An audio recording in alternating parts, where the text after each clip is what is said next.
Today I'm going to make the twin of this MDF cabinet door.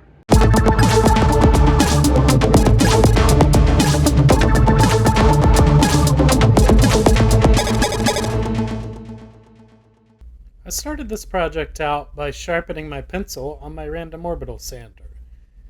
It's probably should just buy a pencil sharpener. Anyway, the style cabinet door here that you see is called a shaker style. Cabinet doors in this style have three unique pieces. They have rails which go horizontal, stiles that go vertical, and the panel that goes in the middle.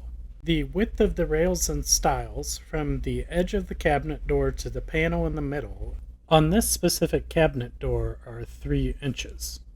To find the total width of the rail, since the rails sit inside of the stiles, I have to subtract 6 inches, 3 inches for both stiles, and then add 2 times 3/8 of an inch back in, which is 3/4 of an inch.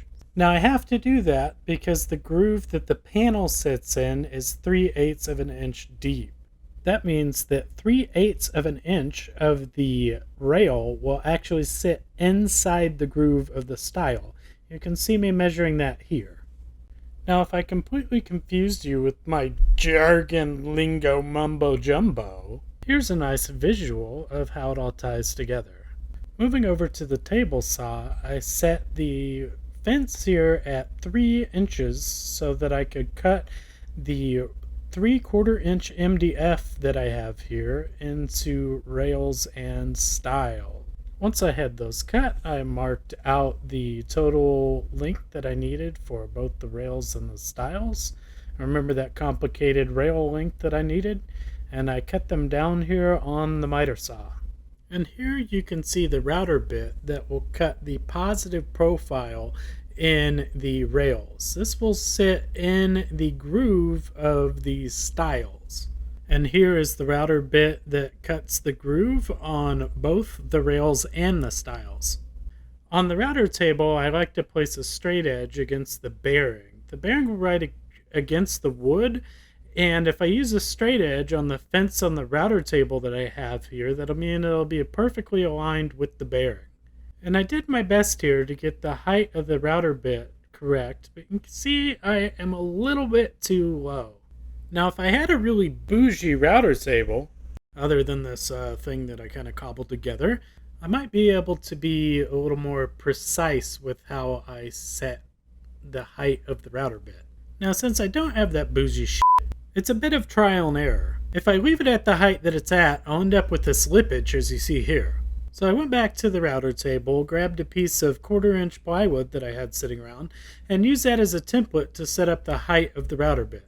Now giving it a whirl here on another test piece, and we can see there's no piece dangling off the top. That's good news. And after measuring with the calipers here, we'll find out that it is exactly 1/4 inch. That means that the 1/4 inch wide panel will sit exactly in the middle of the cabinet door, and I'll avoid any lippage. Now I finally got to the point where I can cut the positive parts here. You want to make sure that you cut the ends first, otherwise you'll end up cutting too much off, because the bearing won't have any wood to ride on, kind of like when Taylor Swift releases her new hit albums. No wood to ride on, get it? Hee. I changed over the router bit to the one that cuts the grooves for the panel, and then cut grooves in all 4 pieces, the rails and the stiles. For the next step, I cut the panels. The panels will be oversized by about 1/4 inch per side. That way they will sit in the 3/8 inch deep groove that I cut in the rails and stiles earlier. And finally it was time to assemble everything. I did a dry fit first before adding glue, and then added glue. Quite a bit of glue. MDF really likes to soak the glue up. And then I put clamps to keep everything even and tight, and make sure that corner to corner were equal. That way I knew it was exactly square. And then finally moved on to caulking the door.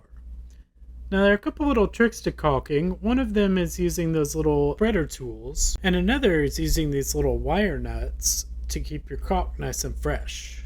But most importantly, you really want to cut a small hole, as you can see there. And finally, the last step is just to sand everything out. Not really the most fun, but I think Ben likes doing it. There must be something wrong with him. Anyway. And the cabin door is complete. That's it for today.